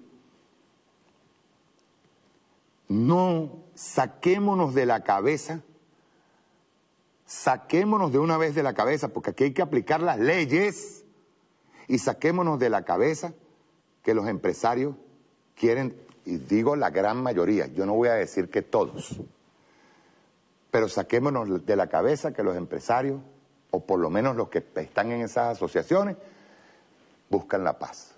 Eso es mentira. Ellos tienen sus avioncitos listos en el aeropuerto de Caracas, en el aeropuerto de Maiquetía, listos para irse en el momento en que aquí comience una conflagración o una intervención. Ellos lo tienen. Quienes se van a quedar son los pendejos, pocos por cierto, que lo siguen y que todavía siguen defendiendo esas empresas. Ahorita para diciembre, miren, me permito hacer una sugerencia. Polar no va a hacer harina, o va a tratar de encarecerla, o me va a esconder producto. Coño, hay pueblo suficiente para hacer harina en esa empresa. Hay pueblo suficiente. Y hay pueblo suficiente para que nosotros tengamos las hallacas en diciembre. Para que nosotros tengamos el pernil. Y atacar con firmeza cualquier desviación o corrupción que haya. Porque hay gente que, y voy a decirlo bien claro, no solamente tenemos de enemigos a estas asociaciones, no, hay gente que juega a la caída de la revolución. Y eso hay que tenerlo muy en cuenta. Lo que está pasando en el mundo ahorita es muy, muy interesante. Discúlpenme. El 6 de noviembre son las elecciones legislativas en Estados Unidos.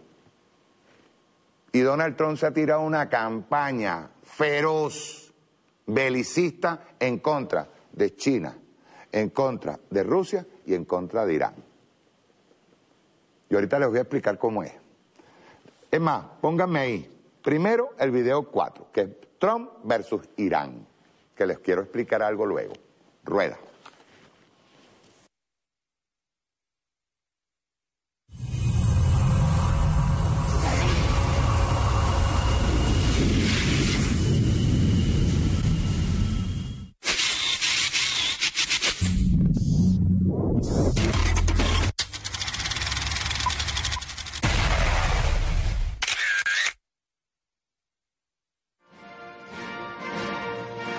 Nuevamente, Trump utiliza su retórica agresiva contra Irán. Amenaza que el próximo 5 de noviembre la nación persa sucumbirá a sus sanciones y que incluso habrá más en el futuro.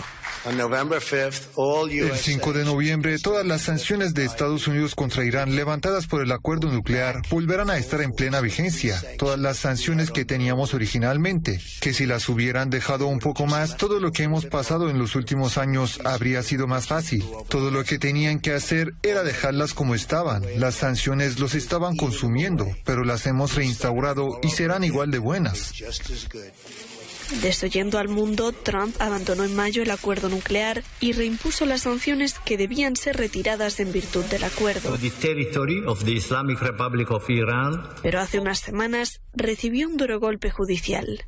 La Corte Internacional de Justicia ordenó a Estados Unidos retirar las sanciones sobre los bienes humanitarios. Desde la Asamblea General de la ONU, Irán llamó a la comunidad internacional a cumplir el fallo. Para ayudar a preservar el papel de la Corte Internacional de Justicia como el principal órgano judicial de la ONU, se espera que otros estados se abstengan de ayudar a Estados Unidos en imponer cualquier impedimento en las transacciones que involucren artículos específicos, lo que violaría la orden de la Corte y equivaldría a brindar asistencia al malhechor. Rusia asegura que ya está ideando cómo reducir el efecto de las sanciones contra Irán. Me gustaría afirmar, una vez más, la posición de principio de Rusia de que las sanciones unilaterales de Estados Unidos son ilegítimas. Estamos tomando medidas para asegurarnos de que tengan un impacto negativo mínimo en la cooperación comercial y económica entre Rusia e Irán.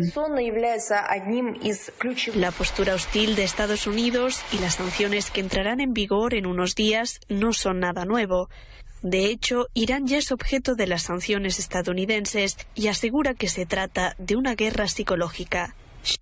A falta de Siria, bueno es Irán. Algo así deben de haber pensado en Washington desempolvando uno de sus viejos enemigos favoritos. Los exabruptos y proclamas guerreristas sobre Irán no son algo nuevo, pero desde que Estados Unidos se retiró del pacto nuclear han ido subiendo en frecuencia e intensidad. We ask all nations to isolate Iran's regime. The Iranian regime has systematically pursued a policy of hostility toward the United States. We will not let Iran get away. Por supuesto, Israel se sumó gustoso al coro que pide más y más sanciones, más y más intervención. Ya en abril, Netanyahu reveló que los servicios de inteligencia israelíes habían descubierto un programa nuclear secreto de Irán. Tan secreto no sería, teniendo en cuenta que había sido desmantelado en 2003 y toda la exclusiva información revelada por la inteligencia israelí estaba públicamente disponible en la web del Organismo Internacional para la Energía Atómica desde 2015. A la Casa Blanca mucho no le importó y lo denunció como si el programa fuera actual. Cuando la mentira se hizo demasiado gorda, aclararon que todo se debió a una pequeña errata. Habían confundido tiene por tuvo. Es decir, Irán no tiene un programa nuclear secreto. Irán tuvo un programa nuclear secreto. Vaya, pequeño matiz. Y como lo de mencionar programas nucleares secretos inevitablemente recuerda a Israel, volvamos a Netanyahu. A finales de septiembre, Bibi retomó en la ONU su afición a las presentaciones en cartones para demostrar que esta vez iba muy en serio. Iran's secret atomic warehouse. It's right here. Lástima que las fotos que expuso el supuesto, esta vez sí que sí, sitio nuclear secreto iraní, fueran de una vieja instalación destartalada que actualmente se utiliza como depósito de alfombras. Alfombras en un sitio nuclear secreto. ¿Imaginan lo que Irán podría llegar a hacer con eso?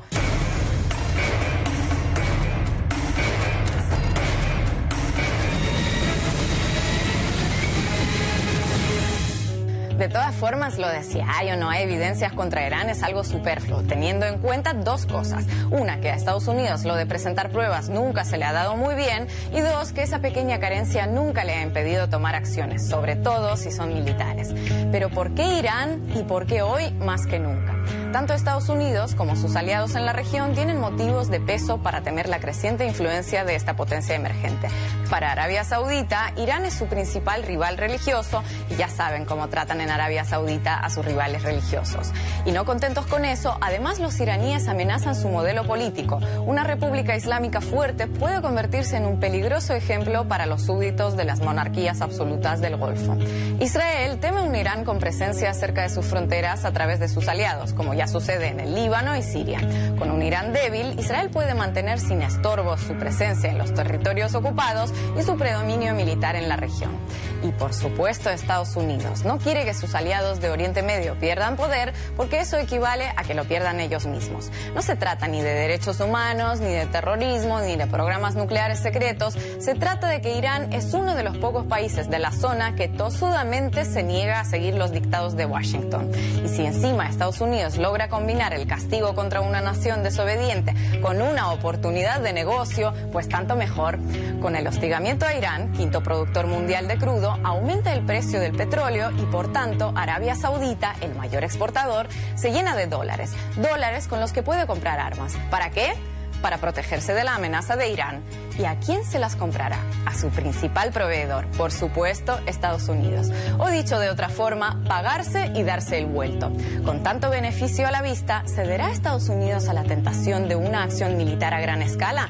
15 años después de la invasión a Irak, la región entera aún sufre las consecuencias, con ecos que se repiten incluso más allá. Esperemos que la sensatez y la cordura prevalezcan. Regime change. Regime change. For the only solution is to change the regime itself. Regime change, absolutely. Before 2019, we here will celebrate in Tehran. Thank you very much. Aunque recordando quiénes son los que están a cargo de tomar la decisión, más que tener esperanza, lo que provoca es ponerse a rezar lo que se sepa.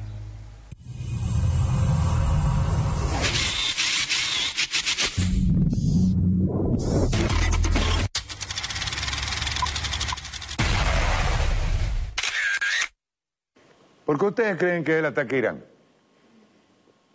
¿Por qué? Es el tercer productor más grande de petróleo. Y Estados Unidos quiere el control de Irán, como quiere el control de Venezuela. Hay que entenderlo. Todo esto que está haciendo los empresarios, desapareció la mortadela. Precio regulado, papá. Los zapatos a precios prohibitivos. La ropa para los niños a precios prohibitivos. Ya ni siquiera para uno, pues uno puede agarrar y ponerse una franela el 24 de diciembre, el 31 y tomarse unos tragos, será de alcohol isopropílico, será. No. O acordarse de lo que es un trago de alcohol. ¿Eh? ¿Por qué ustedes creen que lo están haciendo? Lo mismo que están haciendo en este momento con Irán. Estados Unidos fijó para el domingo 4 de noviembre como último día de que las naciones del mundo tienen permiso de comprarle petróleo a Irán. Estados Unidos está aquí, de este lado, Occidente, y ellos le dicen a Irán, le dicen al mundo, ¿quién tiene que comprarle o quién no, o que nadie le puede comprar petróleo a Irán? Yo decía al principio, no guardan ni la forma. Antes eran más diplomáticos y te adornaban la vaina, ya no, es directo. Rusia, China e India anunciaron que seguirán comprándole petróleo iraní a pesar de las amenazas de Estados Unidos. Por ahí viene otra cosa. Estados Unidos le responde que a partir del lunes, 5 de noviembre, fíjense bien, un día antes de las elecciones legislativas, porque ellos van, Donald Trump quiere crear unas condiciones de temor y de miedo terrible a esos musulmanes, a esos venezolanos terroristas, al Hezbollah que teníamos en Margarita, a todo eso. Está creando las condiciones para que el pueblo norteamericano salga corriendo a votar por El Salvador, Donald Trump. Y si Estados Unidos le responde que a partir del lunes 5 de noviembre, quien le compre crudo iraní será sancionado y sus buques sufrirán un bloqueo naval por parte de la Marina de Guerra de Estados Unidos. Estados Unidos está aquí, ellos van a bloquear ya. Rusia, China e India le advierten a Estados Unidos que si les aplican un bloqueo naval romperán el cerco con la fuerza militar contra los buques infractores de Estados Unidos. Pero voy más allá. Irán agrega que si ellos no pueden exportar petróleo, nadie en el Golfo Pérsico podrá tampoco exportar porque cerrarán el estrecho de Hormuz. Estados Unidos no sabe con qué está jugando. No lo sabe. Dice, esto, Estados Unidos le advierte a Irán que si cierra el estrecho de Hormuz, lo abrirán con la fuerza naval. Como que si eso fuera soplar y hacer botella. Irán responde que si cualquiera de sus unidades es atacada por Estados Unidos, atacará la flota del Golfo Pérsico. Curiosamente, se lo vengo diciendo, el lunes 5 de noviembre se inicia el bloqueo mundial contra Irán. Y al siguiente día, martes, son las elecciones legislativas de Estados Unidos, donde estimo que Trump se alzará con la mayoría en las cámaras. Pues es una nación donde las guerras generan votos a favor de quien las provoca. Recuerda, faltan 14 días para que el infierno pueda soltarse. Mantenerse observantes porque si Irán no puede exportar sus 3 millones de barriles diarios, el crudo subiría de precio. Pero si Irán en represalia cierra el estrecho de Hormuz por donde cruza el 30% del crudo mundial exportado, el precio se puede duplicar o triplicar aceleradamente. Estados Unidos se está jugando en esta movida su título de única superpotencia. Lo peor de todo es que no la es. No lo es. No lo es. Ahí va. Un convenio de armamento nuclear que tenía firmado con la Unión Soviética desde tiempo de Gorbachev, imagínense. Lo firmó Gorbachev y lo firmó Reagan. Llegó a Estados Unidos y dijo que ya no iba a cumplir con ese convenio, pues.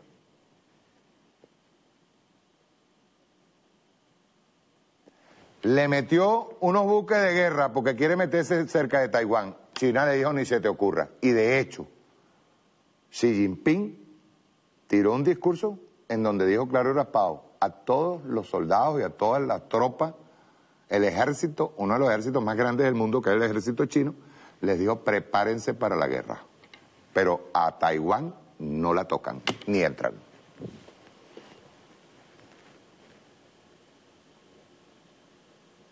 Vamos a ver ahora este video, para que lo entiendan, qué es lo que responde Putin. Putin incluso hizo una broma con el escudo norteamericano, cuando se entrevistó con Bolton, con el mismo ese que dice cambio de régimen. Porque todo esto le dicen régimen. Ellos no son régimen. Nadie más es régimen sino Venezuela, China, Rusia, Irán, los países que ellos consideran enemigos porque no aceptan bajo ningún punto de vista ningún tipo de tutelaje por parte de Estados Unidos. Eso es lo que duele. Es lo que duele. Vamos a ver este video Rusia, China, Estados Unidos. Y vamos a ver qué fue lo que dijo Putin al final. Rueda.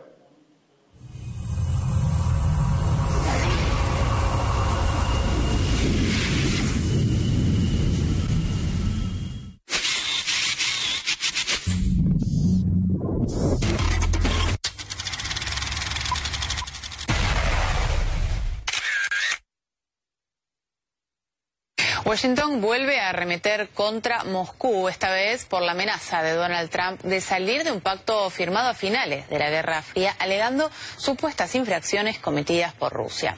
Se trata del acuerdo para la eliminación de misiles de medio y corto alcance. Rusia violó el tratado. Lo ha estado violando por años y no sé por qué el presidente Obama no negoció ni salió de él. No les permitiremos violar un acuerdo nuclear y luego ir produciendo armas que están prohibidas para nosotros. Fuimos nosotros los que se mantuvieron en el acuerdo y lo respetamos, pero Rusia desafortunadamente no lo hizo. Así que vamos a terminar el acuerdo. Nos retiraremos de él. Trump también aludió a la posibilidad de firmar un nuevo convenio si Rusia y China recapacitan y ponen fin al desarrollo de este tipo de proyectiles. Ante esto, Moscú no tardó en criticar estas declaraciones. Desde el Comité de Defensa y Protección del Senado ruso apuntaron a la falta de pruebas y al deseo de Estados Unidos de involucrar al país eslavo en una carrera armamentística. En reiteradas ocasiones, la Casa Blanca ha realizado acusaciones similares rechazadas por el Kremlin. Este anuncio también provocó malestar entre el pueblo estadounidense. Veamos sus reacciones. Parece una idea terrible, una idea loca como lo es él. Bueno, ojalá controlemos las armas nucleares. Creo que desconectarse del mundo es una cosa muy mala, y es una de las muchísimas cosas malas que están pasando en el proceso de destrucción de nuestra democracia. El Ministerio de Exteriores chino ha expresado su preocupación por el paso de 2 buques de guerra estadounidenses por el estrecho de Taiwán. De hecho, en julio de este año ya ocurrió lo mismo y Washington insiste en que seguirá haciéndolo. Estos incidentes podrían aumentar aún más las tensiones entre Estados Unidos y Pekín por la guerra comercial y por las acusaciones de injerencia en las elecciones norteamericanas. Además, el mes pasado el Pentágono anunció la venta de armas a Taiwán por valor de unos $300 millones. A pesar de la independencia económica, China considera suya la isla de Taiwán. El presidente de Rusia, Vladimir Putin, responde con dureza a la decisión del presidente de Estados Unidos, Donald Trump, de abandonar el Tratado de Fuerzas Nucleares de Alcance Intermedio. El mandatario ruso advirtió a los países europeos sobre el riesgo de un ataque de represalia si permiten el despliegue de los misiles estadounidenses en sus territorios. Si Estados Unidos despliega sus misiles en Europa, responderemos de forma simétrica. Los países europeos que lo acepten deberán entender que someterán su territorio al riesgo de un posible contraataque a misma altura. Estas son cosas evidentes. El presidente ruso acusó a Estados Unidos de intentar desviar la atención de sus violaciones al tratado, formulando acusaciones infundadas contra Moscú. Además, aseguró que responderá con determinación a la salida de Estados Unidos. ¿Podremos responder? Sí. Podremos y lo haremos de una manera muy rápida y eficaz. Estados Unidos nos acusa de violar el tratado, pero como siempre no ha presentado ninguna evidencia. Y el propio Estados Unidos ya lo ha violado. Hearing the intentions on the side of the US to deploy certain elements of the ABM system in space. Насколько я помню, на гербе Соединенных Штатов изображен орлан. As far as I remember, the coat of arms of the US depicts an eagle. С одной стороны он держит 13 стрел, а с другой стороны оливковую ветвь, как знак миролюбивой политики, с 13 оливками. On the one hand, it holds 13 arrows, and on the other hand, it holds an olive branch with 13 olives as the sign of the benevolent and peace-loving policy of the U.S. Вопрос. And here goes the question. Ваш орлан уже все оливки склевал, остались одни стрелы. Looks like your eagle has eaten all the olives, and what is left only the arrows. But I didn't bring any more olives. Но оливковые ветви, оливки я с собой не привез. Я так и думал. That's what I thought.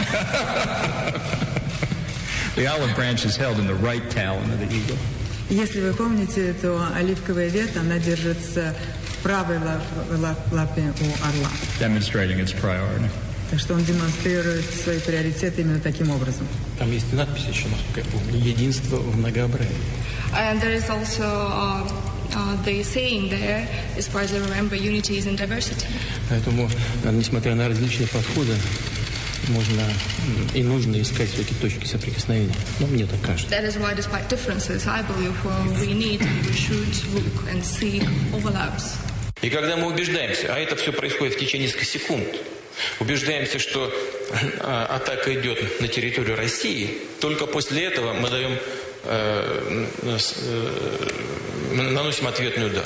Конечно, это катастрофа всемирная. Но я повторяю, мы не можем быть инициаторами этой катастрофы, потому что у нас нет превентивного удара. Да, в этой ситуации мы как бы ждем, что в отношении нас кто-то применит ядерное оружие. Сами ничего как бы не делаем. Ну да, но тогда агрессор, он все равно должен знать, что возмездие неизбежно, что он будет уничтожен. И, ну что ж, а мы жертвы агрессии. И мы как мученики попадем в рай. А они просто сдохнут.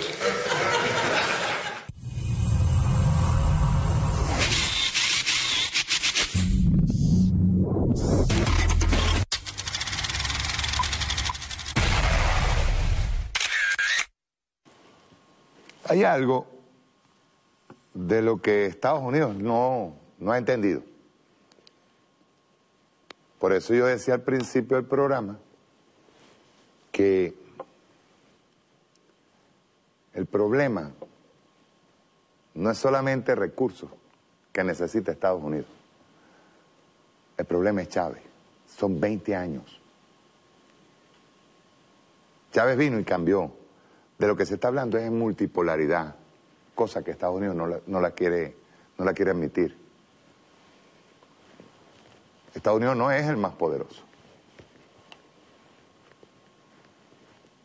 No es el más poderoso y de hecho la misma Unión Europea en este momento está sopesando el tema de las posibles alianzas con China y Rusia en lo comercial.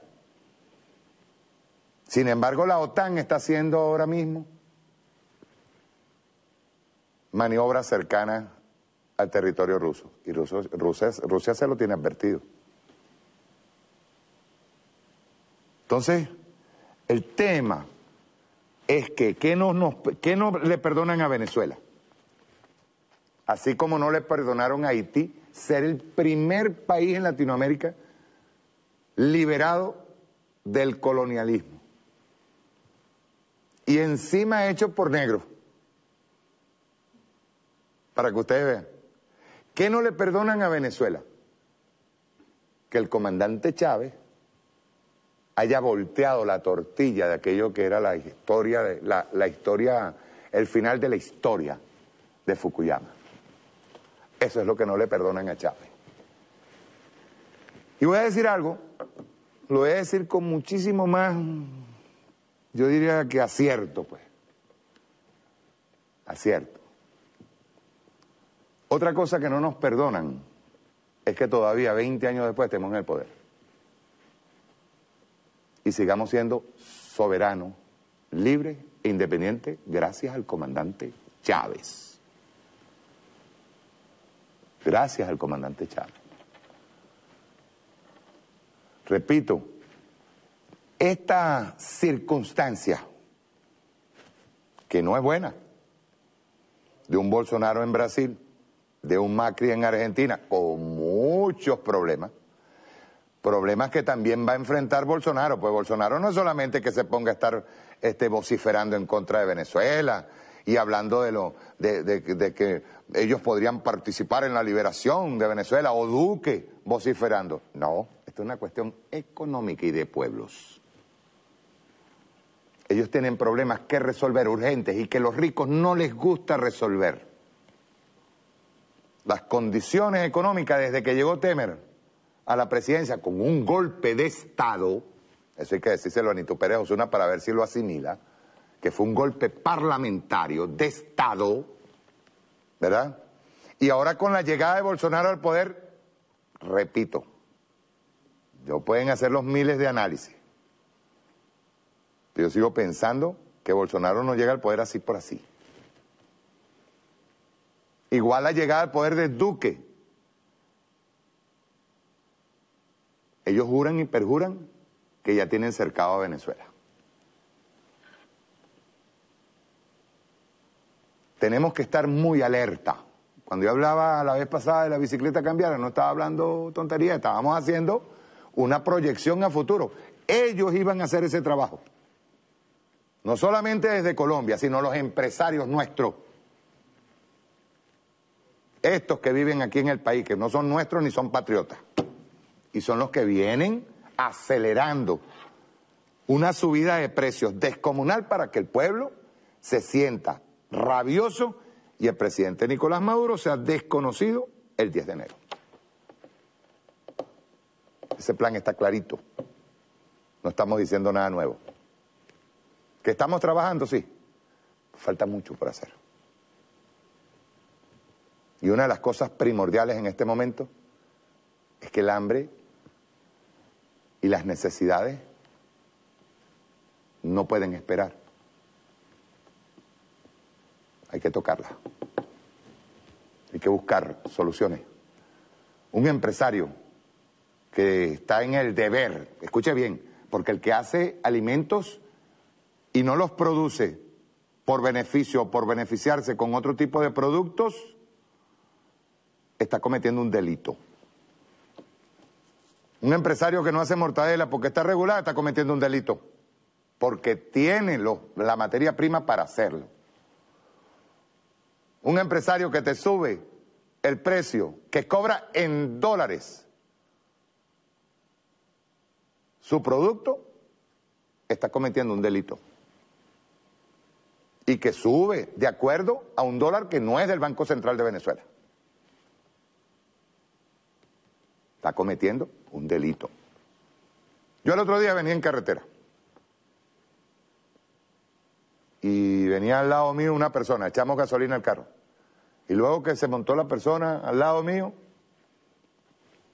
arranqué y me dijo, coño, tú sabes que le pagué con el viejo cono monetario, le pagué la cantidad que decía la gasolina, que no ha subido de precio.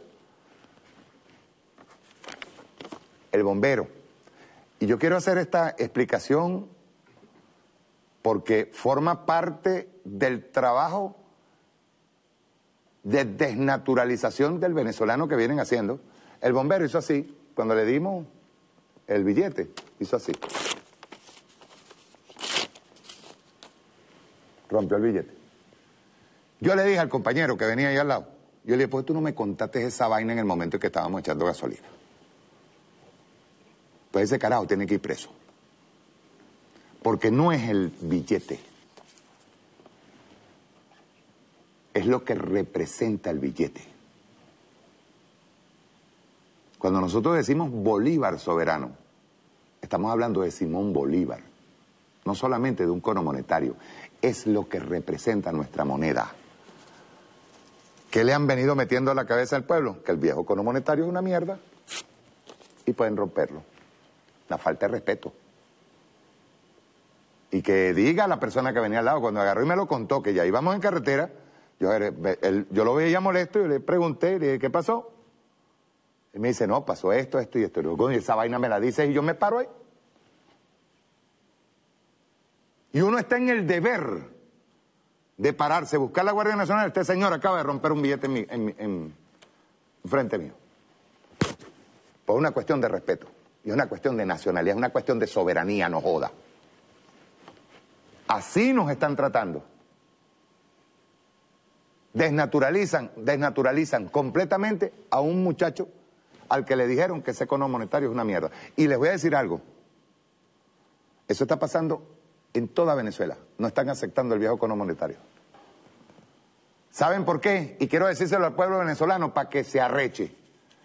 Porque ellos quieren que redondees. Ellos quieren que redondees, No que pagues lo justo, lo que tienes que pagar, el 0, tal. No, ellos quieren que redondeen para ganar más. A eso hemos llegado. A que pongan al venezolano interesado en siempre hacer negocios para adelante, en ver cómo robo. En un empresario o un bodeguero, alguien que agarre y diga, no, vale, yo no acepto ese billete, no lo acepto. Entonces le dice, ajá, pero la cuenta me da 103 bolívares, dame 105, son 2 bolívares soberanos más.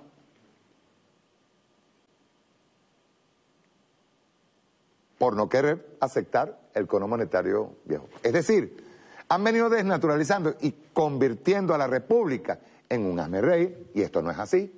Nosotros tenemos que responder a eso. Tenemos que responder, camaradas. Si Empresa Polar no hace harina en diciembre, tiene que hacerla.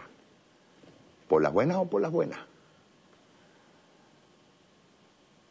Aermo, que tiene la materia prima para hacer mortadela, tiene que hacer mortadela. Hay que revisar ropa, calzados, zapatos, de todo hay que revisarlo, los precios. Y no permitir en absoluto que haya ningún tipo de desfase, ni mucho menos. Movilización popular. Vamos a utilizar al pueblo. Vamos a utilizarlo. Pero no permitir bajo ningún punto de vista que se sigan burlando de la revolución. Esto no es así. No es así. Y discúlpenme la rabia, pero es que uno las ve, cómo van avanzando y cómo los sectores poderosos, los que tienen dinero, los que tienen aviones, los que pueden salir del país, siguen haciendo lo que les da la gana. Y eso no puede seguir pasando. Seclex, Duralex. La ley es dura, pero es la ley. Chao, nos vemos el sábado.